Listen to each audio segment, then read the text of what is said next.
എൻ്റെ പേര് ദിവ്യ. ഞാൻ പത്തനംതിട്ടയിൽ നിന്ന് വരുന്നു. ഞാൻ ആദ്യമായി ഉടമ്പടി എടുത്തത് 2019 പക്ഷേ ഞാൻ പ്രഗ്നൻ്റായി ട്രാവൽ ചെയ്യാനുള്ള പ്രശ്നം കൊണ്ടും ഡെലിവറിയിൽ പ്രശ്നമുള്ളത് കൊണ്ടും എനിക്കിവിടെ വന്ന് ശുശ്രൂഷയിൽ പങ്കെടുക്കാനും ഫാസ്റ്റിക്ക് നോക്കാനും ഒന്നും സാധിച്ചില്ല. പക്ഷേ ഞാൻ വീട്ടിൽ ഇരുന്ന് പ്രത്യക്ഷീകരണ പ്രാർത്ഥന കണ്ടിന്യൂ ചൊല്ലുകയും ഈശോയുടെയും മാതാവിൻ്റെയും രൂപത്തെ നോക്കി ഈശോയെ പോലൊരു കുഞ്ഞിനെ നൽകണമേ അമ്മ മാതാവേ എന്ന് കണ്ണീരോടെ പ്രാർത്ഥിക്കുകയും അങ്ങനെ അതിൻ്റെ ഫലമായി എനിക്ക് ഒരു ആൺകുഞ്ഞിനെ ലഭിച്ചു. പക്ഷേ പിന്നീട് എനിക്ക് ഇവിടെ വന്ന് ശുശ്രൂഷയിൽ പങ്കെടുക്കാൻ സാധിച്ചില്ല. പിന്നെ ഞാനൊരു ഞാനൊരു ജർമ്മൻ പഠിക്കുന്ന സ്റ്റുഡൻ്റ് ആയിരുന്നു. ഞാൻ ഓഗസ്റ്റിൽ B2 ക്ലാസ് കഴിഞ്ഞു. പക്ഷേ അന്ന് മുതൽ ഞാൻ എക്സാം എഴുതിയിട്ടൊന്നും പാസ്സാകുന്നില്ല. 2 സബ്ജക്റ്റ് കിട്ടി.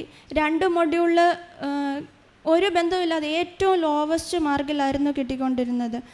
അപ്പം 4 പ്രാവശ്യം എക്സാം എഴുതി. 4 പ്രാവശ്യം എക്സാം എഴുതിയപ്പം എനിക്ക് സ്വന്തമായിട്ട് തോന്നി എനിക്ക് സ്വന്തമായിട്ട് പഠിച്ച് ജർമ്മൻ പാസ്സാകാൻ കഴിയുകയില്ല. അപ്പം ഞാൻ വീണ്ടും ഇവിടെ വന്ന് മാർച്ച് 12 എക്സാമിന് പോകുന്നതിന് മുമ്പ് ഉടമ്പടി എടുത്തു. മാർച്ച് 21 ആയിരുന്നു എക്സാം.